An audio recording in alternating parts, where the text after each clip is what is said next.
Hey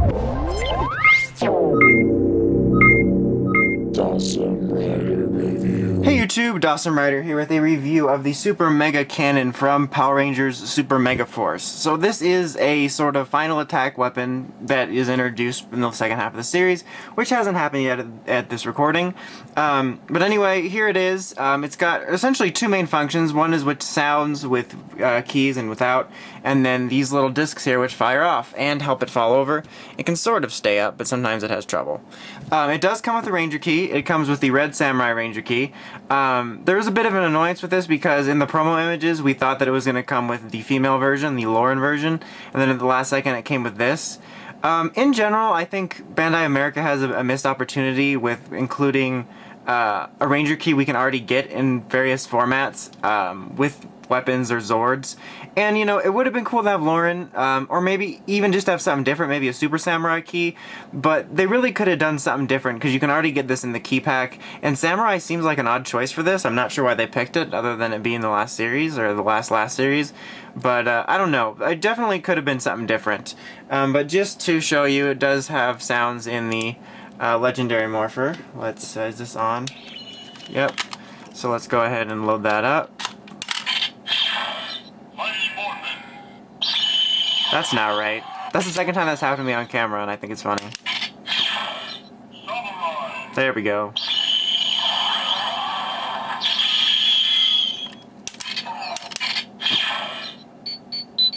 The secondary sound is Mighty Morphin always.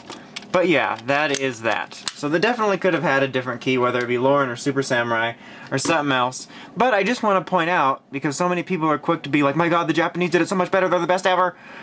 The Japanese one, I think, came with a metallic Gokai Red key, which you could also get in a key pack that just came out. So they didn't do so hot either. So before you know, get on about that, neither one was really good. And also, I should note, I don't have the Japanese of this to compare it to, because I was not interested in it. So I don't have it. I assume, from what I remember, obviously it probably looks a little better. I'm not sure about size. Maybe it was bigger. I'm not sure. But anyway, let's just kind of jump into it. Aesthetically, to be honest, I don't think this looks that bad. It's probably missing some various things, but for the most part, it captures what it's supposed to be. It's a very small size. I mean, it's a little bit bigger than a regular sort of just hand laser, but it's not that bad, especially for display. You know, you don't have to have these little blue things on here, which is the most glaring thing, so you don't have to have those on there. We'll be getting those off in a second. That's what she said. But for the most part, you know, it's a very basic toy. It's primarily red and gold and black plastic. But I think just sitting on a shelf for the smaller size is honestly a not bad representation that could be cheaper depending on where you get it at. I know there's people that are always, you know, fapping over the Japanese version compared to this, and I get it. The Japanese version are better in a lot of cases, but this honestly isn't that bad strictly aesthetically. If you're on a budget, and especially if you can get this on a sale or something, aesthetically for a display, I don't think it's that bad. It could be a little bit bigger, but for the most part, I'm not bothered by it. There's really nothing major. Like I said, you don't need to have these on there. Okay, so I'm going to show off this function first while it's off, which is the firing of these. Now to do it, you don't just simply pull back and then shoot. You have to like pump it several times, and you'll feel the resistance get greater. And it does come with these little things at the bottom of the box that you can shoot, but I'm just going to shoot at a Ranger key because I like to, I guess, I don't know. But that's what we're going to do.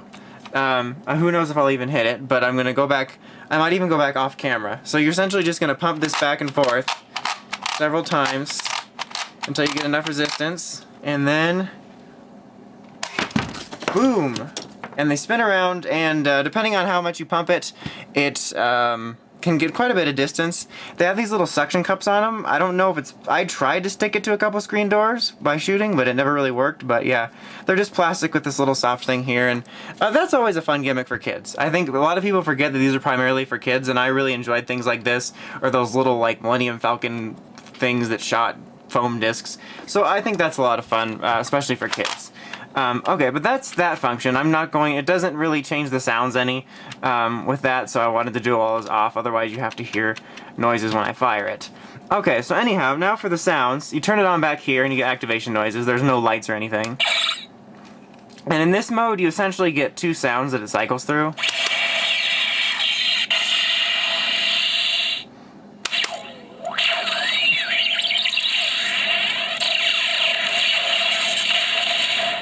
So you get a short one and a long one that just kind of cycles through, and this really doesn't make much of a difference.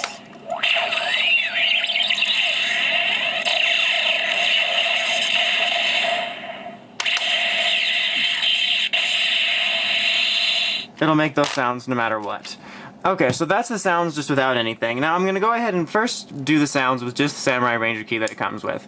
So you put it in key mode, and back here there is a key slot, and this one turns, and you will get noises for when it turns.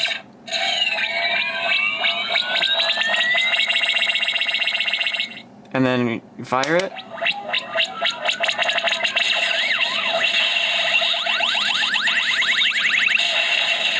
And you fire it again.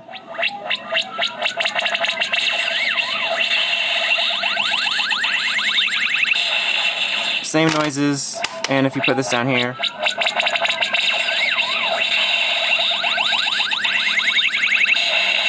you get the same noises, so I just want to show that it's no difference. Now, there's no like reader in it, so just to show you, I brought in the Super Megaforce Red key. So just to show you.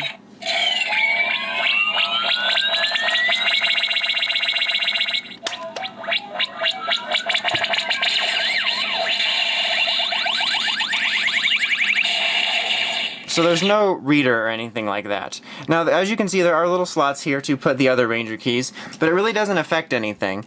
You can put any of them in. I'm just putting the 5 Super Megaforce in, or well, the 4, and then the 5th one here. But you can do any one. You can do blue charge, green charge, whatever. And also, it's actually a very tight fit. Like, if you press it in there good, they're actually a bit difficult to get out, and more often than not, when I'm trying to pull these out of here, their little legs will pop off, so it's a fairly tight fit. And as you can see, when I put them in, there was no sort of activation noise. And when you turn the key,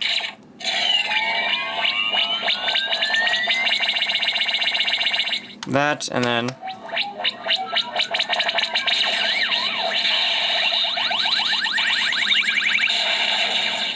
pretty much the same exact sounds.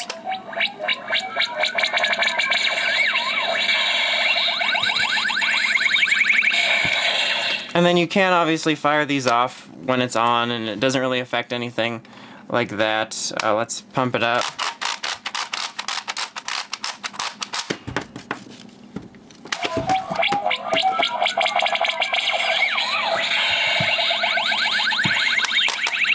So then you're getting it all at once. So no real different sounds there for the activation, which I could say is a missed opportunity to have some really cool different sounds for having all the keys in there. Like I said, I don't own the Japanese version, but it probably said the final waves or whatever sound it had. I think it would have been cool if when you inserted any 4 keys and then had the 5th key in the slot, if it would have had the cast yelling out final strike. Or whatever they're going to yell out. I'm going to assume final strike, at least right now. Because, you know, they had that for the Super Mega Saber and stuff, and they've been known to have various toys have voices before, so I thought that would have been a cool, exclusive American noise to have the 5 core Rangers shouting that out.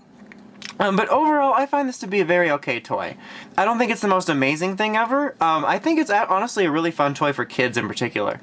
It's got a bunch of different blaster sounds, and the spinning little disc gimmick I think is fun. So I think that kids will get the most enjoyment out of this. But if you're a collector, it's not a bad display piece. Sound-wise, it's really not the best, and it really could have had some really cool voices if it wanted to, but it didn't. But for a display piece you might be able to get cheaper than the Japanese version. I don't think it's that bad, but it certainly could have been better, but I think this is a really good one for kids and an okay display piece for collectors. But yeah, it really could have been better, but I don't hate it. It's really not that bad. I'm probably going to get lots of hate comments saying that I'm working for Bandai because my opinion isn't everything. Bandai does sucks. But yeah, that's pretty much all I have to say. Not too much more. Until next time, make sure you check out the crazy podcast at writersrangersrambles.com, and don't forget to like, comment, subscribe. Until next time, it's Dawson Ryder, signing out.